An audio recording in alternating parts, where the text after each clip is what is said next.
Currently, we don't have milk production companies. But if we are to look at this Fulani issue, all these factories can be built to produce milk for human consumption. And let me tell you, milk is so important to the human being that if you look at the United Nations, we are supposed to take 73 liters of milk at least per year. But are we doing this in this country? No, because we don't know much about the value of milk. So if we are to bring all these things, definitely it will help us to produce more milk. It will boost the nutritional consumption of the country. And at the end of the day, it will be a very good source of businesses for people too. Secondly, that is lotion. Through this animal production, we can get lotion from it, where we look at the amount of money that people use to bring in all sorts of lotions in the country, which are most often artificial. But if we are to concentrate on this thing, we can have a natural one, which is likely to help us to even our health and all this bleaching and all things that they have, which are harmful to human beings. If you are to look at it and then coming out with so natural type of product that we have, at the end of the day, you can even see how beneficial it is, beside the creation of jobs on that aspect too. So now look at the fiber. People are telling us to stop taking all this kind of artificial way of products. You go there, all sort of things, even honey now, they tried, but now, even honey, there are a lot of chemicals and all this that they add. But if we are to use the milk, if you are to look at what we can extract from the milk, especially oils, my brother, that will show you how much. If you go to a place like Mali, if you go to a place like Burkina Faso, the fat that they extract from the milk, my brother, they bag it or bottle it, let me say, and then look at the number of money that they make out of it. So there are a lot, which people call manshanu in the traditional parlance. Manshanu is a very one beer bottle of manshanu. You know how much it costs now? It's costing about 30 cedis. So that shows what we can derive if we are to look at the Fulani issue. They are cattle, and then they are high yielding. They produce a lot of milk. They produce a lot of milk. So if we are to look at this Fulani issue, I think we can get a lot of benefit from it. About the milk production, there can be other companies who are into buying the milk from them to turn it into all those things that we are saying. So it's possible. It's possible we can do it, because a Fulani man wouldn't mind if we live in peace with them. All the milks, if it is company A which is buying it, why should they be carrying on milks here and there? Because even now, the way we handle milks in the country is even wrong. You know, milk moves with a lot of diseases. If you cannot handle it well, at the end of the day, it can also be a source of problem for you. So now, the setting up of these ranches and then bringing out companies to buy milks from them, you can even have house-to-house delivery. People like to take fresh milk because it's good for human consumption. But because of the way they handle it, you cannot even take it. So I'm sure if we are to come out with all these things, all this package, having a ranching system, the animals are there, well-fed, the veterinary service are with them, making sure that they are okay, they milk them, companies come to buy the milk from them. At the end of the day, they can package it nicely, which can also stop us from putting too much money into buying all these tin milks that we are having. People can have it right in front of their desktop as they do in abroad. I'm sure all these things is a source of creating business for people and then creating revenue and creating a lot of things which can benefit the government. Okay, you have been engaging with your colleagues Fulani men. Have you been able to know the number of Fulanis we have in the country or in the region? Yeah, for that it's difficult. Even the Ghana government cannot get the exact number of people in the country. But we are trying. Like when I went there to talk to them at Kowu, I said that they should register themselves. I gave them a guideline that they are a cattle dealer, a cattle owner, his name, his telephone number, the number of cow herdsmen that he's having, and the location. So that at least at the end of the day, we can have a whole about their statistics, because very soon we are coming out with a package, a proposal to the government on the way that he has to handle this Fulani issue, their cows, and how it can be beneficial to the government and to the country as a whole. Our military and all these things need their shoes, which if we are, even beside the meat, we can use the leather to produce shoes for our factories. Not even to the military, to the police, even individually, we can use leather to produce shoes, which the government is also emphasizing that we should use our local manufactured products.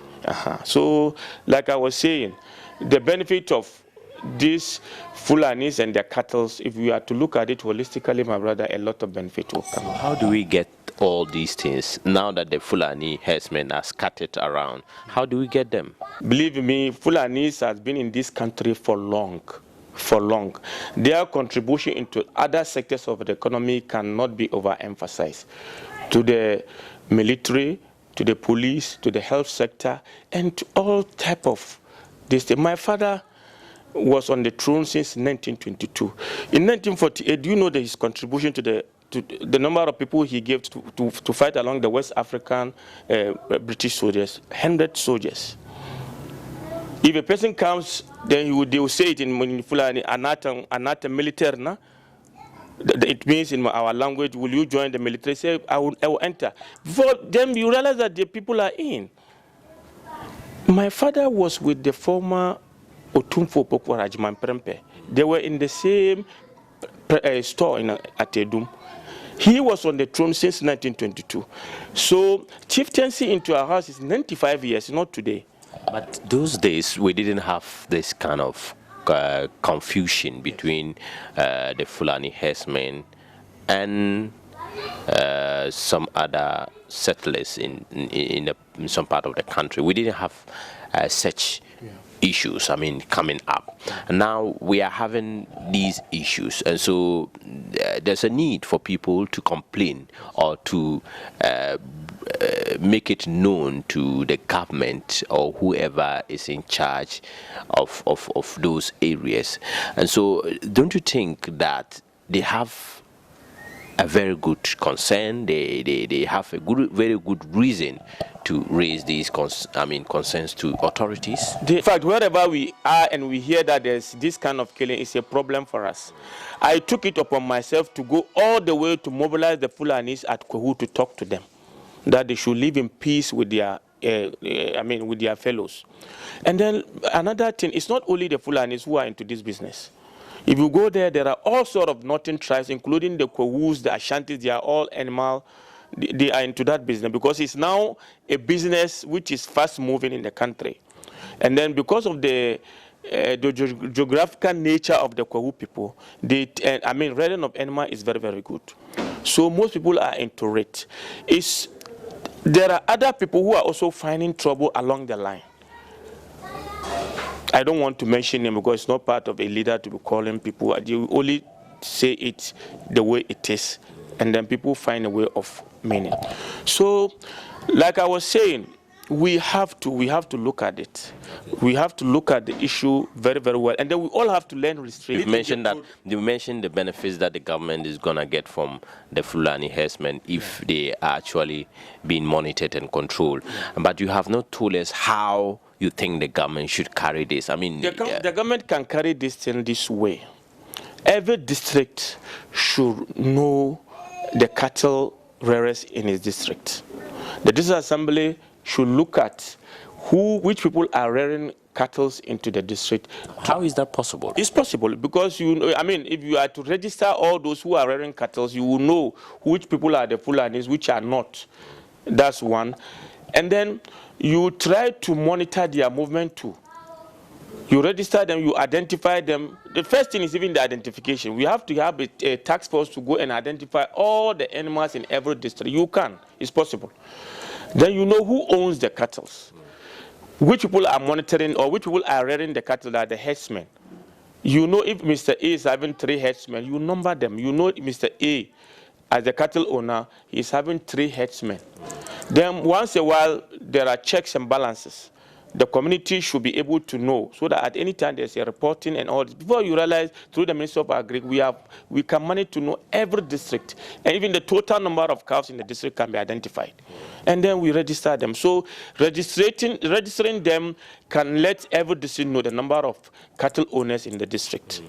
Number two, based on that, if we are even bringing reforms through the Ministry of Agri, we can.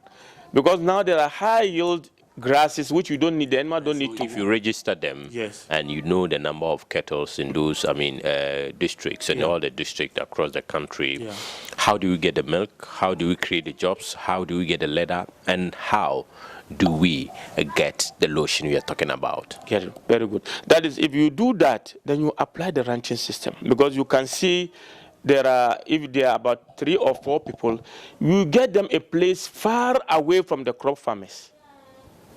Now, the cattle owners are rich. They can pay compensation for the land. We lease land. We don't sell land, as people are saying.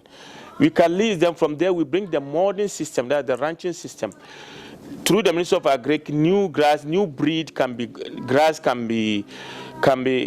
grown. Then they can have the fodder banks, so that it doesn't need the animal to be roaming around. And then they can also fence the animal, so that they don't go out and be entering people's houses, people's farms, causing all this problem. So if you do that, I'm sure, based on that, bringing in new reforms will make like that you are saying. Thank you very much. We have been speaking to the Fulani chief in the Ashanti region, the regional chief in this particular region, and he mentioned a lot of things that the government can benefit from the Fulani herdsman. He mentioned the fact that we need a lot of milk in the country, and the fact that the meat production is very essential to the people of Ghana.